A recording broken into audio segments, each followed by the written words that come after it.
রনি ভাই কিছু যোগ করতে চান 30 সেকেন্ড? জি, সেটা হলো দেখেন, সংঘতন্ত্রের রাজনীতি যারা করে, আরএসএস ক্যাডার ভিত্তিক রাজনীতি যারা করে, তারা ব্যক্তি স্বাধীনতা বিশ্বাস করে না, ব্যক্তির স্বাধীন চিন্তা মত প্রকাশে বিশ্বাস করে, তখন সংঘবদ্ধভাবে অ্যাটাক করে, যেটা এখন আমাদের উপর করা হচ্ছে। এবং তারা আশা করে সবাই শুধু নিরপেক্ষভাবে তাদের পক্ষে মত উৎপাদন করবে, তাহলেই সে নিরপেক্ষ।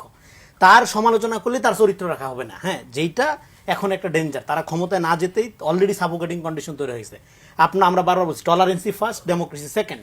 ফলে আপনার যদি কোনো রকম টলারেন্সি না থাকে, আমি আপনার ক্রিটিক করবো, এই কারণে আপনি আমাকে হত্যাযোগ্য করতে। জনাব আলাউদ্দিন তো বলছিলেন যার পাওয়ার বেশি বা যার শক্তিটা বেশি সেই তো হয়তো ভয় দেখাবে।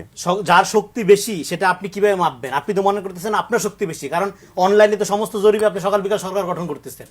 বিএনপির তো নাই, খবর নাই বিএনপির কোনো।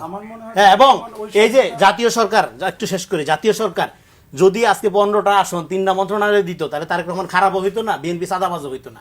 মিডিয়ার শক্তির কথা আমি বলি, দেখেন আজকে এই যে আপনার ওই চট্টগ্রামে নাজিম একজন এমপি পদপ্রার্থী, হ্যাঁ, উনি একটা বক্তব্য দিয়েছেন যে 12 তারিখের আগে আপনারা নিজেরা চাঁদাবাজি প্রতিহত করুন।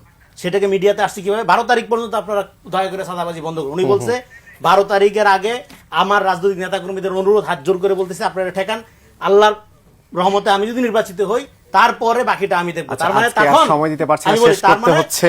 তার জন্য যে পুলিশি ব্যবস্থাপনা, সেটা তো একটা রাজনৈতিক নেতা হিসেবে আইন তুলে নিবে না, কিন্তু সেটাকে প্রথম আলো সহ সমস্ত মেইনস্ট্রিম মিডিয়া এই ন্যারেটিভ পলিটিক্সের জন্য আমরা আরেকদিন আলোচনা করব। আজকে এখানে শেষ করতে হচ্ছে। দর্শক, এন মোহাম্মদ পাবলিক পার্লামেন্ট আজ এখানে শেষ করতে হচ্ছে। এতক্ষণ যারা সঙ্গে ছিলেন সবাইকে ধন্যবাদ। ভালো থাকবেন সবাই। শুভরাত্রি।